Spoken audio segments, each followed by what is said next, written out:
Solstice Key Fragments are needed to open Solstice Packages during the Solstice of Heroes 2021, and in return we're going to get loot like the new Compass Rose shotgun, armour and also other things too. We also need to open a bunch of packages for the Solstice Armour Objectives. Well, today I'm going to go through how to farm the Solstice Key Fragments quickly and easily so you can open as many packages as possible and get that loot. Well, if you're new around here or find this useful, don't forget to hit that subscribe button down below for all the latest Destiny 2 content and turn on notifications by hitting that bell. And if you enjoy this week in video games content, consider becoming a channel member by hitting that join button down below. Well, one of the main gameplay loops in Solstice of Heroes 2021 consists of gathering Solstice Packages and then using 15 Solstice Key Fragments to open them. And you can get Solstice Packages as a reward from running the European Aerial Zone activity found in the tower, but you're going to need plenty of key fragments to open them. So first up today, let's have a look at how to get Solstice Key Fragments. So there are various ways you can get Solstice Key Fragments, plus there is one very efficient way which you're going to go through later on. Well, first of all, you can get bounties from Eva Levante in the tower, and Space Grandma is our seasonal event vendor, and she's got plenty of bounties, so weekly, daily and also repeatable too. So pick up the bounties from Eva, check out the objectives and complete them for Solstice Key Fragments, and bounties are going to reward about 5 Solstice Key Fragments each. Second, you can run strikes to get Solstice Key Fragments, and one of the fastest is Lake of Shadows, of course, which you can select from the EDZ map via the destinations. And you're going to get 17 key fragments per run, and it should only take you between 5 and 6 minutes per run if you get into a good rhythm. And the Devil's Lair and Fallen Saber are also good strikes to run too. And as of making this video, Fallen Saber is the Nightfall for the week, and that is also a good source of key fragments too. So if PvE isn't your thing, then you can also run Crucible matches. So Rumble tends to be pretty good as matches are quite short, but Team Scorched or Mayhem are also good alternatives. And I wouldn't go into competitive game modes if you're looking to farm Solstice Key Fragments, so I would avoid any comp game modes or Trials of Osiris, because that is going to take much longer, so you want to do the faster game modes to farm these keys quickly. You can also get Solstice Key Fragments from the EAZ activity itself, however, this isn't a very efficient way to get them, so given this activity is match made, you can be put in there with random guardians whose objectives may not match yours, so I would only go into the EAZ if you need these Solstice Packages. So next up today, let's have a look at how to farm Solstice Key Fragments quickly and easily. So there's one location which is very good for farming Solstice Key Fragments, and that is the new Expunge mission, Tartarus. So this one can be found on Europa, and there's a decent skip here, meaning you don't have to solve all the puzzles, and you can pretty much run to the end and kill the boss as quickly as possible. And this one should be doable in about 5 minutes if you do it quickly, take the shortcut and also have the right weapons. So Expunge Tartarus, as I mentioned before, can be found on Europa, and you will need access to Season of the Splicer for this content, so if you don't have that, then I would stick to the Lake of Shadows for a quick and easy Solstice Key Fragment run. But for each run in Tartarus, you can get 12 key fragments, and once you know the route, you should be able to complete this nice and quickly, and it is possible to complete in 5 minutes, which is a good return on your time investment. So when you first load in, you're going to want to open up the door and then activate the shortcut. So for this initial shortcut, you will need to upgrade the Splicer Gauntlet. So Codebreaker, Code Strider, and especially Wirewalker are really good upgrades to have to make your life easier and runs faster in the Expunge missions. So make your way through the initial area to the portal, and then you're going to be in the area of Tartarus, where you normally have to shoot the white cubes to advance. So this time, we're not going to shoot the white cubes, we're simply going to use the environment to jump over the wall.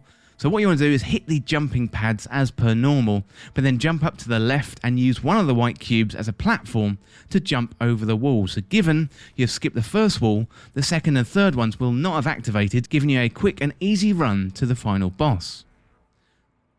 So follow along on the video and make your way to the final boss, and then use something like Lament or Anarchy to blow the boss away. And if you're a Titan and have the Curious of the Falling Star, then a quick super should destroy the boss in under 60 seconds. So for each run, you are going to get 12 key fragments, so this is one of the most efficient methods of farming key fragments in the game at the moment. But as mentioned, if you don't have the Season of the Splicer, try Lake of Shadows on the EDZ, or simply play the game you want and you'll get keys naturally. However, this method here is the most efficient way to get the most keys in the shortest amount of time possible. So once you've got loads of keys, you can open up all those packages, so enjoy your Solstice of Heroes 2021 loot.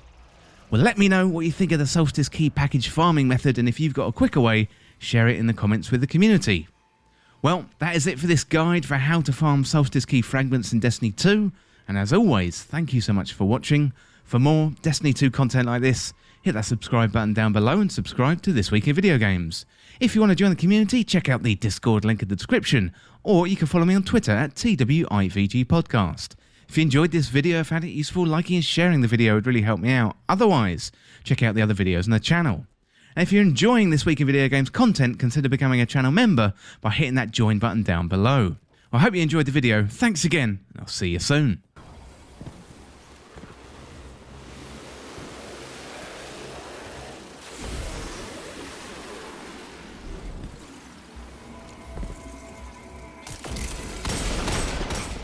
Awoken the oppressive mind. Destroy it.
We succeed for a third time, and yet nothing has changed with the Endless Night. Why is that, Mithrax? Each time the Guardian destroys a Vex mind in control of a domain, the remaining Vex carry the leftover burden. And how many of these minds do you think are left to share that burden?